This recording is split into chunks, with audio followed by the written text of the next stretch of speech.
Si PBBM ang masisira sa mga pinagagawa ninyong supposedly PBBM. Hindi ako PBBM vlogger. Uulitin ko ba?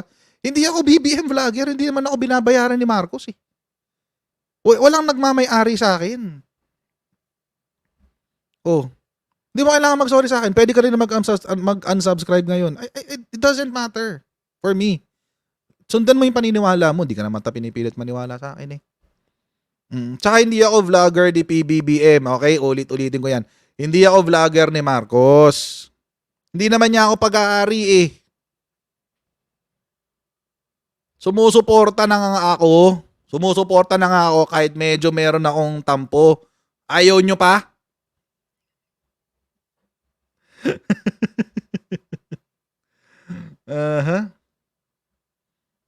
Kasi BBM supporter lang daw kasi against ka. Ano ngayon? Ano ngayon? Kung BBM supporter ako, ayaw nyo pa? Gusto nyo kung pumunta rin ako sa kabila? Ayaw nyo pa? Diyos ko. Anyway.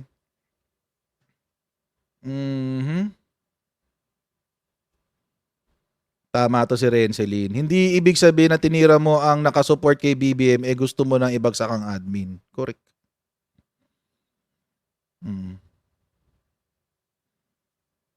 Anyway. Basta ako, isa lang naman yung sinasabi ko simula nung umpisa consistent ako dyan kay Lagdameo. Consistent ako dyan simula nung umpisa. Magpa-audit siya, magsalita siya, kung siya ay nasaktan, mag-file siya ng libel. Tapos, that's it. That's it. That's it. Oo. That's it. Kung talagang inosente siya, sa inaakusa sa kanya, number one, magsalita siya ng walang collab. Lagi siyang may collab eh. Collab niya yung UBJP, collab niya yung Tamayo. Ay, Diyos ko naman. Maglabas siya ng sarili niyang statement. Tapos, linis pangalan siya. Magpa-audit siya. Kanina, chinek ko yung audit files ng Bangsamoro. 6% lang ang utilization nila. 8%. 8% ang utilization ng pera. Oh. 8%? Napakababa nun. 8% ang utilization ng budget ng BARM. 64 billion ang hindi nagagastos. From January to March. Imagine. Audit challenge. Araw-arawin ko kaya, gagawa ko ng audit challenge. Ganyan. Diba? Nasaan yung 64 billion ang hindi nila ginagamit? Simula January hanggang March. 3 buwan. 64 billion. Wala kayong ginawa ng 3 buwan sa BARM? Kaya pala mahihirap mga tao dyan. One of the poorest dyan. Yung BARM.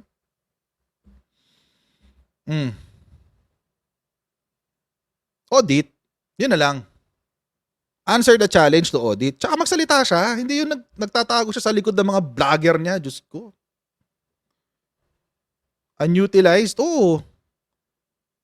Unutilized. 4 million lang ang ginastos nila na budget. From January to March. Oh, anong development ang nangyayari doon sa BARM?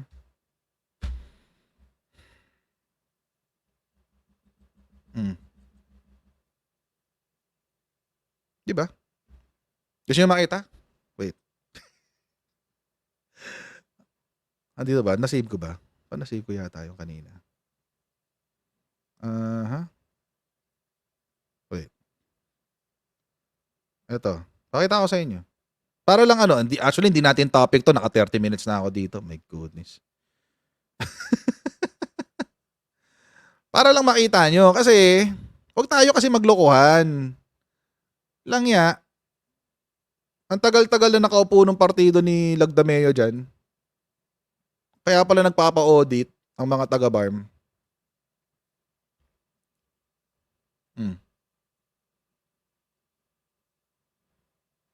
8% to.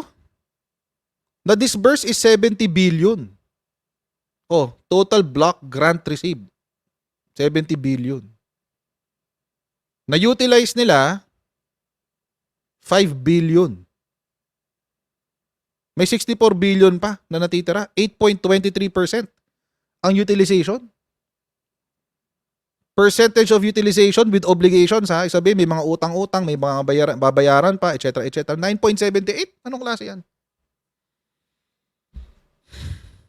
Tapos pagtatanggol nyo sa Lagdameo, naay ng tipak.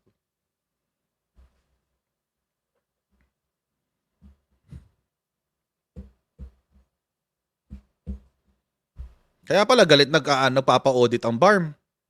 Mid-year audit. Saan napunta yung 64 billion? Bakit may tirang 64 billion pala? Is this an annual budget? 64 billion for 1 year? Bakit 8% lang for 64 billion sa 1 year? Divide nyo yung, divide nyo yung 70 billion sa apat na quarters. Dapat ganun karami ang inuubos nila sa isang quarter. Di ba? Anong tipaklong. Kawawa yung mga taga-BARM, guys. Kawawa yung mga taga-BARM. Maniwala kayo. Tapos pagtatanggol ng mga, Diyos ko, hindi naman nakakaintindi. My goodness.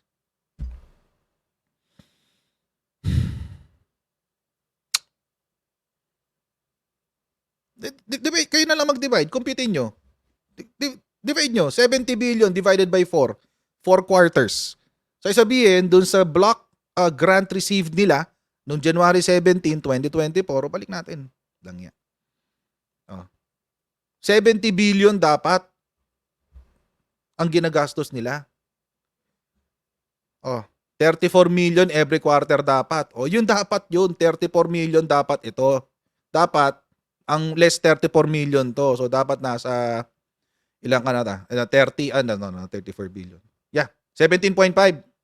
Dapat less 17.5 to. Yung balance.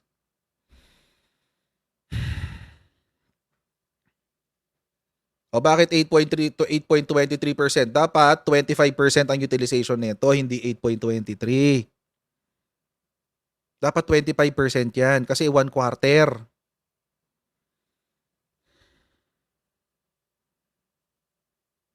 Saan ko ito nakuha? Sa website mismo ng BARM.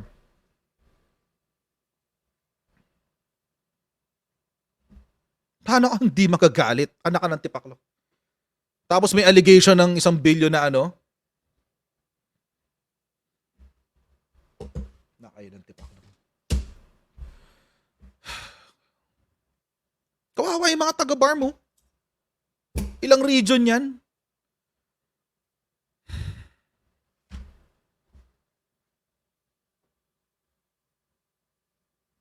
Hindi pa updated yan, March pa lang yan. O sabihin nating same amount lang din ang ginastos sa second quarter. So, ilan? 16% for 2 quarters? The hell? Di na kayo naawa sa mga taga-BARM. Kaya nga, Mark Enzo McLaren, kailangan niyang magsalita. Kasi mga tao niya yung nakaupo UBJP lahat yan Mid-year audit. Pa-audit nyo ulit. Saan napunta yung pera na yan? Bakit may 64 billion na tira?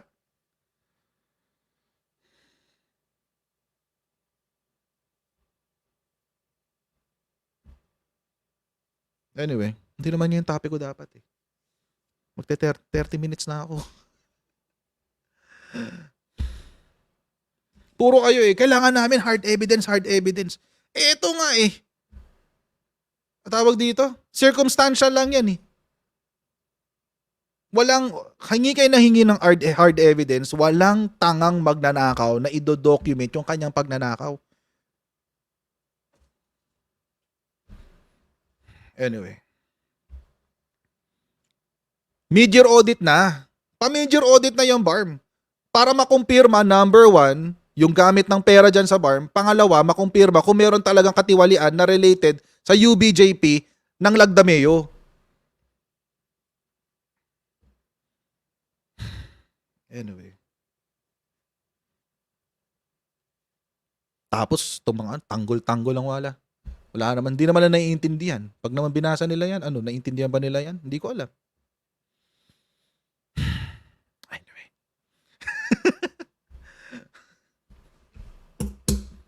Anyway. Na-trigger ako dun. De-trigger talaga ako pag ganyan.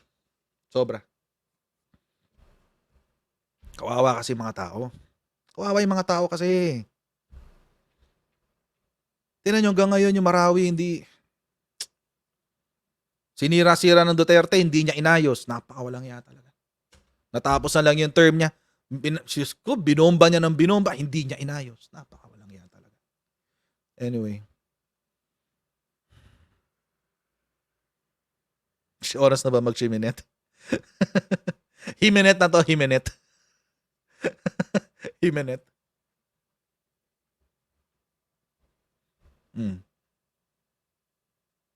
Wala akong pakialam sa sinasabi na ibang vloggers ban. Maniwala ka. Oo. Kilala ko yan si Ban. Nanonood ako niyang 7 Deadly Sins. Yan yung hindi namamatay si Ban. Oo.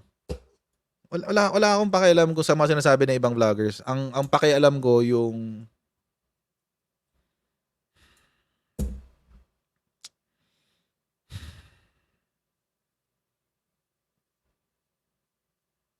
kaya audit. Kaya nga sinasabi nung mangudadato, audit. Pag-audit ulit, mid-year audit. Mid-year audit, alamin natin saan napupunta ng pera ng Bangsamoro. Mayroon pang gawin yun. Alam mo, simula ngayon, gagawin kong campaign yan. Everyday, mangungulit ako. Audit na ba? Audit na, audit.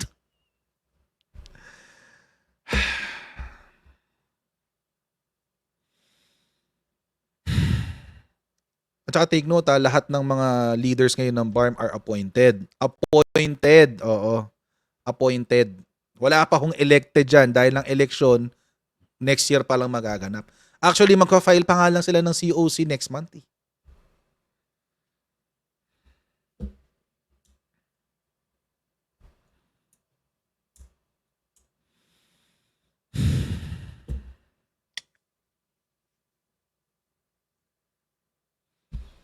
Anyway, nakawa lang ako sa Bangsamoro. Anyway, kasi lagi silang nagagamit. But anyway, so mga kotsero, ganito na lang po muna tayo ha mga kotsero. Kita-kita po tayo maya-maya. Meron pa tayong dalawang topic maya-mayang konti. And I'll see all of you sa ating pong susunod na live stream. God bless and see you next time guys. Bye!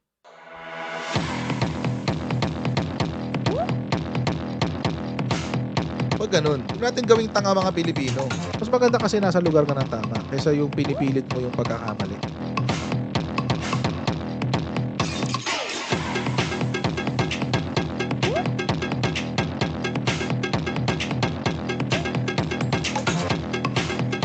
Are they willing to go that far? Hindi makakalimutan ng Pilipino yan hanggat di nasasagot niya.